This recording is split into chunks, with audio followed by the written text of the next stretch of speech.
for tuning in to the very first episode of Just Law. We have with us a very distinguished guest and panelist. This show is going to be dedicated to inform the community at large of some legal topics that might be pressing in their daily lives or things they might run across as they engage in their living.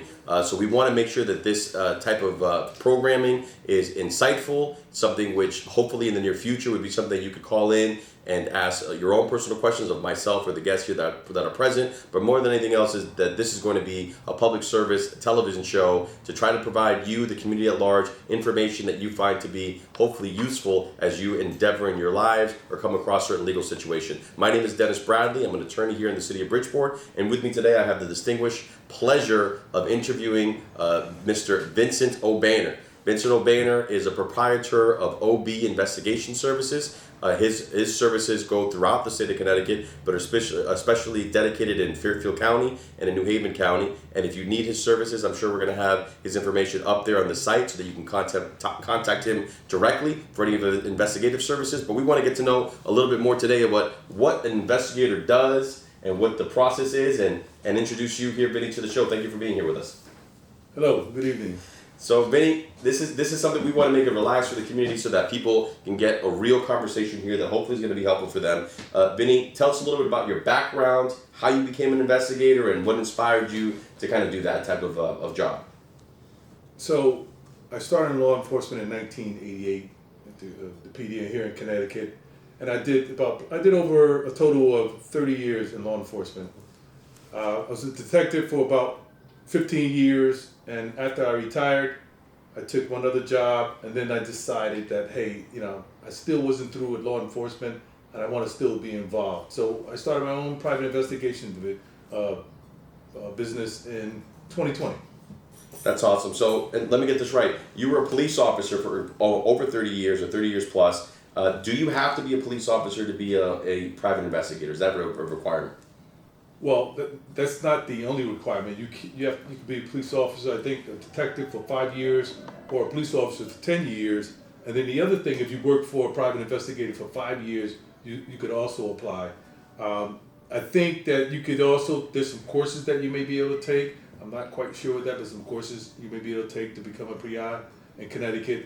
But you have to get your license through the state of Connecticut, Department of Public Safety. Public safety, and there's an exam process for that process, or how does someone acquire? Just show the credentials that they have prior to applying. Right. Correct. Gotcha. Correct. Gotcha. Yeah, like if you've been a police officer for 10 years, or you've been a detective for 5 years, you could apply through the state of Connecticut. Gotcha. And once you get your license, it's a no holds bar, right? You're basically able to investigate any type of services that are required of you, right? And can you give us kind of a flavor of what a PI, a private investigator, could investigate? What are some of the things that people endeavor to do when they become a PI? So there's many things. You could investigate civil crime, which could be like personal injury statements and stuff like that. You can investigate criminal. You could work. You generally work with attorneys. But you can investigate, like, let's say someone that wanted to give us a statement to the police, and they weren't able for whatever reason, and through the attorney they wanted to give a statement. Right. Whether that's criminal or civil, or they're witness to something. That's when I become involved. So, like the attorney would hire me to take a statement from this individual or individuals. Right. That's one of the things. The other thing, you could investigate accidents. Like reconstruction. Like a serious accident, maybe a fatal or something like that. You can do the background and investigate and get witnesses and stuff like that. So let's take it, I guess, a piece at a time so the community can know. It's very important. I think I want to start with the criminal, because oftentimes we hear this is a conversation that people have in their homes. They talk about criminal events, right? Whether it's in the news or a family member or themselves that are going through a criminal process. So I practice criminal defense law. It's one of the things that I do as an attorney, and oftentimes people don't realize the resources that the state or government has to investigate allegations of criminal activity, and they oftentimes, both on the policing side, will send out a detective to question victims or question witnesses or to ascertain certain information, and then also, once it gets brought from the police department process, it gets now brought into the state attorney's office, which is the body that the prosecutors, the government who prosecute these type of cases, they also have in-house investigators that follow up on any type of leads that might have been missed or not quite present or things of that nature. So is it your position that you can also, as a criminal defense, whether attorney or a defendant, someone who's charged with a crime, you can also hire your own personal injury or your own private investigator to do similar type of work? Is that correct? Yes, absolutely, absolutely. So, and in your experience with stuff like that, would you say 30 years of policing and now, a certain period now as a private investigator, there are things that you could see as a private investigator from your training and experience that would allow you to say, oh, well, maybe the police officer should have done this, or the police officer didn't do that, or there's witnesses here that we could possibly get information from that could be helpful to paint a broader picture of what could have possibly happened. Is that some of the services that you could provide or that you do? Yes, absolutely. I mean, sometimes police officers may miss a witness. Maybe they didn't get the video camera that was at the neighbor's house. These are different things, or at the business, at the store, at the gas station. Maybe they missed that. Maybe they didn't get the footage from that. So, I mean, I would go and interview, that person at the gas station to try to get that surveillance video. Or I'd also interview, maybe I would do a larger canvas and see if anybody, witnessed anything. And if they did, we would confer with them and see if it's, something that we could use for the case, and we'll take their statement. And that's a very, very important point you said there when you deal with witnesses or victims of a crime. Oftentimes people make the mistake as defendants or as family members of defendants that they want to reach out to a victim and they want to reach out to a witness, and they themselves as lay people who don't have licenses for private investigation, want to reach out to somebody and say, hey, what did you say? What did you do? And your advice or something like that is absolutely not. Is that correct? You should not engage in trying to reach out to a witness or trying to reach out to a victim to ask them what their positions is or what they should say or shouldn't say regarding police questioning. Correct? Yeah, because one of the reasons why is because you want that person to have their own idea of what they witnessed. Right. You don't want anyone else talking to them and say, hey, did you see this or did you see that? You want that person's own unbiased opinion of what happened. Right. And with a PI license, you're now licensed to be able to go out there and engage, ask those people and go to neighbors, etc. See what you can get. You're now licensed to engage in that type of thing. Where if it's just a layperson goes and does it, it might be witness tampering, it might be evidence tampering. I mean, just simply by you getting, for example, access to a Ring camera, and they say, well, how the chain of custody is important to say that, right? Well, how do we know you didn't take that and doctor that or edited certain pieces or that wasn't manipulated in some sort of way? That's why it's important to get somebody who's a trained professional to be able to get that information. Would you say that's correct? Yeah, absolutely. Yeah. A trained investigator or professional that knows how to deal with evidence. Right. And the chain of custody. Right. And a great point that Vinny brings up regarding witness statements. I want to touch upon that because you hear that all the time where people say, well, I got these text messages from my girl who's willing to say or is going to tell the truth that it didn't go down like that. We didn't get into a domestic fight. Or, I got a text message from this person who was there, who saw the whole thing, and I want to introduce this text message to the prosecutor, to the judge, so they can read the text message to the judge. Obviously, nowhere near as persuasive as you going out there and getting an actual affidavit, sworn affidavit from somebody who's a possible witness or a victim of a crime. That obviously carries a tremendous amount more weight. Explain to our viewers what the difference is between just simply a text message, an email, and from a sworn affidavit from your perspective, how that impacts a possible criminal case. Well, if you have a text message and you receive it maybe from your girl, I would, advise them to contact a professional that could go and speak and interview that person. And we could also get that information and use it, on behalf of the victim or that person that's been charged with the crime. And what I would do is confer with their attorney and tell them exactly what I have, document it, get it notarized, and we'll have a statement for it. Right. Instead of this person, again, we want to have it so it's unbiased because they have a relationship, right? The boyfriend and the girlfriend. And a lot of times, sometimes, to be honest, sometimes the female later would say, oh, it didn't happen or it really didn't happen that way. And that happens a lot. So that's why it's better for someone that's professional to go and interview this person. Right. Right. So that's an important piece of information of having someone unbiased and trained in knowing what questions to ask and how to ask the questions. That's another important thing is that police officers, like attorneys, are trained in how to ask questions. so to make sure that these questions aren't necessarily, let's say, leading questions or questions that make people answer in yes or no formatting when it should be more of a narrative formatting or it should be more of a free statement as to what they're saying. And also, you don't have a dog in the fight, right? Obviously, you're paid by whoever paid you to go ask the questions, but you're going to report what you garnish from your investigation. You're not going to go and tamper that information or manipulate that information in a way that's necessarily untrue. So we changing gears a little bit now. Let me just make another point on that. Throw it out there. Another Drop a gem for us. Yeah, the other point with that is, obviously, if they're in a relationship and things have cooled off, you don't want them to communicating, trying to, maybe change the story, something like that. That's why you want to have the investigator go directly and talk to this other person. Right. Because of their relationship. Right. It could be somewhat biased, and the court's going to look at that. Mm-hmm. So if I go and interview him, or if a professional goes and interview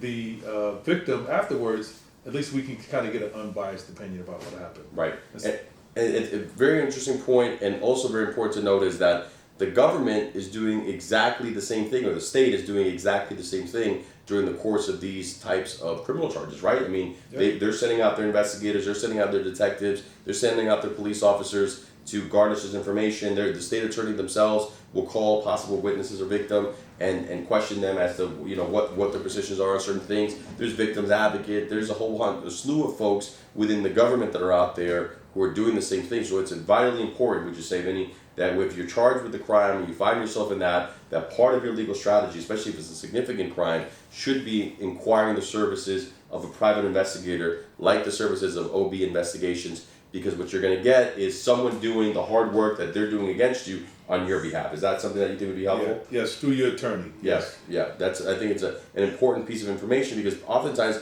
people are so unaware of the amount of resources that the government is spending on bringing criminal charges over somebody, and they think like, oh, they just came and they arrested me on no evidence, no information. Even if that's true, that they didn't meet their burden or probable cause for the arrest, you still want somebody out there to get that information to be able to show why there's no probable cause or why the government won't be able to meet their case beyond a reasonable doubt. But changing gears a little bit, now getting into the civil side, I want to talk specifically about family cases. And this is something that I get questioned on all of the time. As some people might know, in the state of Connecticut, alimony is a thing that makes people go crazy when they have to pay their spouses money at the end of a divorce proceeding, right?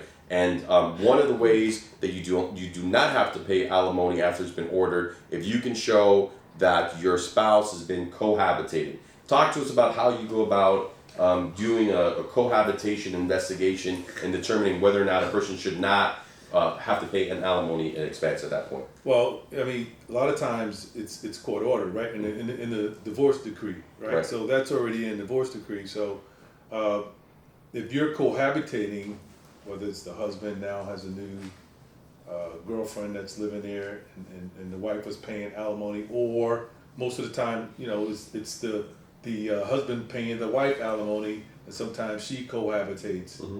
So one of the things we try to do is establish that he's there, right? I'm not going to tell you all my tricks of the trade. Sure, for sure. But we try to establish that person is living there. Right? And once we document it, and it's not like just going there a few times, once we document it and we figure out, we believe that we have established, and there's several ways that you could do that, and we've established that person is living there, then I document it, obviously, I take photos, we take photographs, take pictures, and other documentation, and then I forward those reports to you. Right. And have you look at it, and you make your decision on, do you think we have enough, or should we get more? Right. Now, in your experience in law enforcement, and your experience as a private investigator, have you ever come across, because that's one of those situations, I think from my experience, family cases are a lot more emotional than criminal cases, in the sense that people take these things very personal, right? Like if you're out there asking a witness, and you tell me, because you do it more, obviously I don't do it, but if you're out there asking a witness in a criminal case, what did you see, what didn't you see, they're kind of indifferent about telling you what they saw or didn't see for the most part, right? But when you try to do this stuff in the setting of a family case, it's like no holds barred. Can you tell us a story of a situation that you had, whether it's criminal or family, where you came across somebody as you were investigating whether police or as a private investigator, where it just got hairy, you know what I mean? So people can kind of get a flavor of some of the crazy things that happen as you're out there in the field. Well, I can't really point to anything hairy for me right now that happened in terms of since I've been in my business. Mm-hmm. But what I would say is, so I was investigating it was a civil case, and one of the victim had perished in the accident. It was a car accident, and he had perished, and so the attorney's office wanted me to go and get a statement from or talk to his mother or maybe his sister about did he have insurance and stuff like that. You know, if he had insurance in the car, because they were trying to, obviously they were going to sue the insurance company. And that's very, very touchy because it's been a year, and this just brings back memories to the mother. And I talked to her, and the first time I talked to her, she was receptive. But once she talked to her daughter, she's like, her daughter was not happy about me coming to ask questions about if he had insurance, and he's an adult. Why am I, bringing this memory back to his mother? Right. So afterward, and I felt bad. You always have, empathy, sympathy. You feel bad about what happened, and then you feel sometimes bad about asking these kind of questions. Because this person is passed, and now you're going to ask about this person that's dead, and you want to know, hey, did this person have insurance? Because we couldn't find any. Right. So afterward, she got a little emotional. I felt a little bad about it, but just trying to do a job, and I explained it to her. So that's what I would say where it kind of got caught and thinking about, hey, how would I do this the next time? Yeah, smart. And also, there's always these intersectionalities that happen with any profession. And there's a perfect example where someone who has a theological background or a psychological background and their education could be helpful, because you're right, you run across very emotional situations like that where a person starts crying or getting emotional about it, and you might, never have confronted something like that. So without having some sort of a base as to how you could, comfort them, at the same time get the information you need, it's a great example of how you have to sometimes wear multiple hats, and either you get it through experience or you get it through a formal education. But that's a great antidote of a story like that. One of the things I hear oftentimes is, I have this person I'm trying to find, or I'm trying to get information about someone's finances or some things along those nature. Does it allow you, when you're trying to find something out about a person, be it as a criminal record or lawsuits or locations of a person, or those things that a PI could help a person be able to figure out that information about an individual if they have the information? Or how would someone go about doing things like that? Yeah, so we have, you get these different databases that you can research stuff. Some people, they may want to research, a missing person, someone that they haven't seen in years, and wondering if they're still where they are, what they're doing. And if it's someone, it's like, a parent or something like that, we investigate that and we try to research.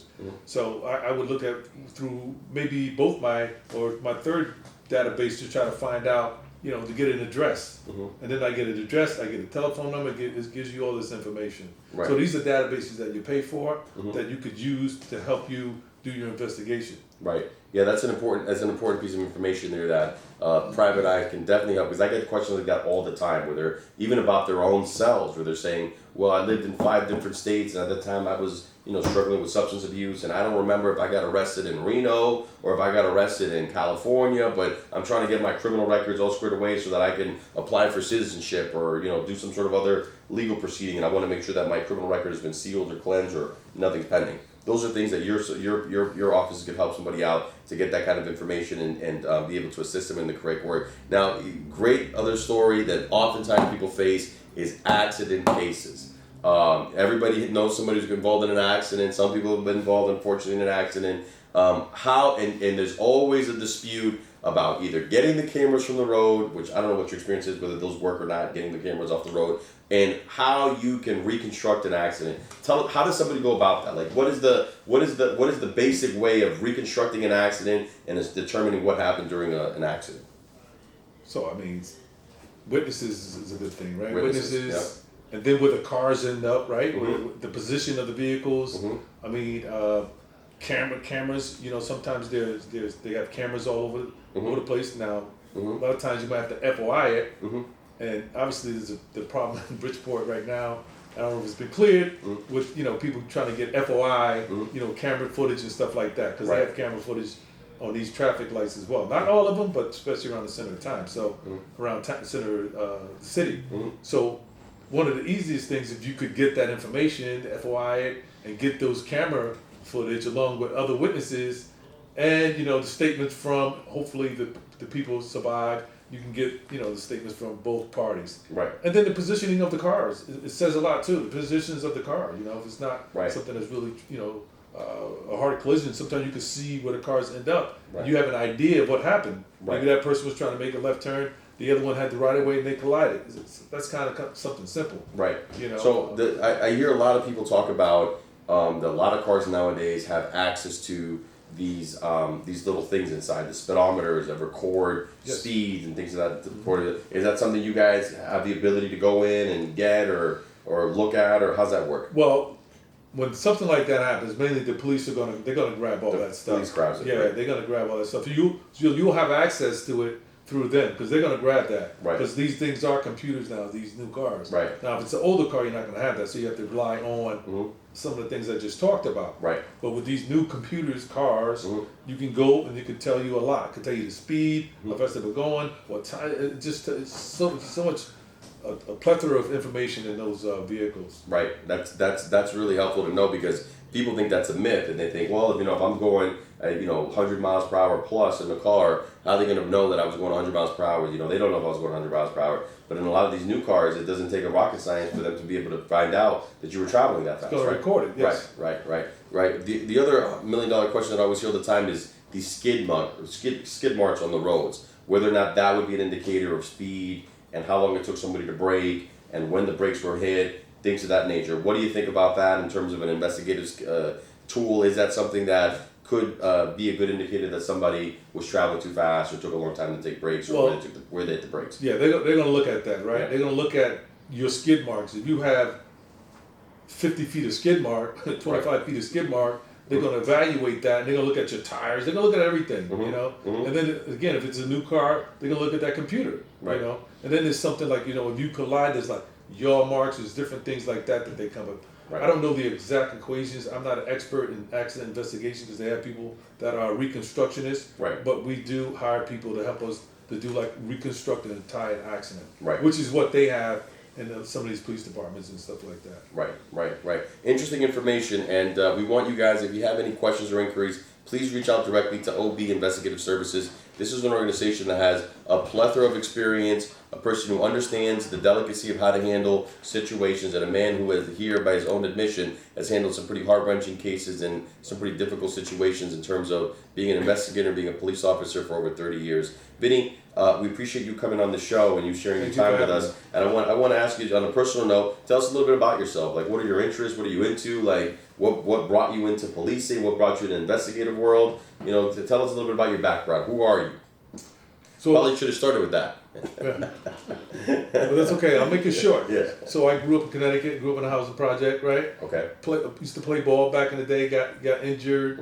I didn't start off wanting to be a police officer. That's not what my goal was. I didn't have any intention. Although my uncle was a police officer when I was a kid. But that wasn't my goal. I had other goals. But one day I just said to myself, because growing up in these neighborhoods and stuff like that, you don't really interact with a lot of police. I've interacted with some because I played PAL basketball and stuff like that, so they were some of my coaches. So after I came back from college, I graduated, I did 2 years in school, and I came back and I worked a little bit at another job, and I decided that, hey, this is something I want to do. Because I had an opportunity actually to take the fire department test in Stanford, but I got down there, I walked in the door and turned around and walked out. I just didn't want to do it. And then like maybe 6 months later, I took the police department, got hired, and the rest is history. The rest is history. Yeah. And where do you live now? It's been a good job. It's been a good thing. For me, it's been great. A lot of people don't want to join the police department, Vinny. I'm sure you were present, obviously, through Black Lives Matter protests and a lot of the police brutality cases that have happened here throughout the country, right? What would you say to a young person who's considering entering the police force and becoming a police officer in light of the current events and things that have been kind of disparaging, I would say, towards police officers? What's your take on that whole situation? Well, first I would say I think we need people like me, people of color like you, stuff like that, black and brown people to get on the job, because then we could make a change, right? And to be quite honest, a lot of people like to talk to people who look like them, right? Because we haven't gotten past that kind of uncomfortable stage, because the whole thing is about trust and getting to know people. And now, not that they can't trust someone from the outside of their race, but you have to build that trust. Mm-hmm. And I would say personally, yes, this is a career that that they should be interested in. At least give it a shot and try it. I mean, there's different places you can work. You just have to look to see if this community fits you and what you like with this type of community. You can work in a small town. You can work in a big city. You can work, down south. You can work in New York. There's plenty of places to go that you could try and look to see about a law enforcement career. I would ask, someone that has experience in these departments a little bit what they think, because one of the things I would say is look at what they're offering now in 20 years, because those 20 years fly by fast. Right. What are you going to get in the end after this? You're going to get a pension. Are you going to get medical? All these different things you want to look at before you just jump into it. What are they offering you? Can you go to school for free? Can you further your education? Different police departments offer different things. Right. And how, if somebody was wondering how they can go about getting that information, could they reach out to you directly? Is there a site you think they could look at, or should they just go to the different municipality and it's kind of a case-by-case basis? You can do that, but South Central Connecticut, they offer a test. The Connecticut Police Chief Association, they have a test too. There's different ways that they do testing now. You can also reach out to the municipality that you want to look at, and they probably have some kind of application fee and stuff like that that you have to apply and fill out. Mm-hmm. Mm-hmm. And once you get into the police department, like you were saying earlier, there's a whole lot of different things you can do in a police department, right? I mean, there is some degree of latitude as to what you can do in that police department. If you want to work the traffic division, if you want to work narcotics, if you want to work homicide, whatever.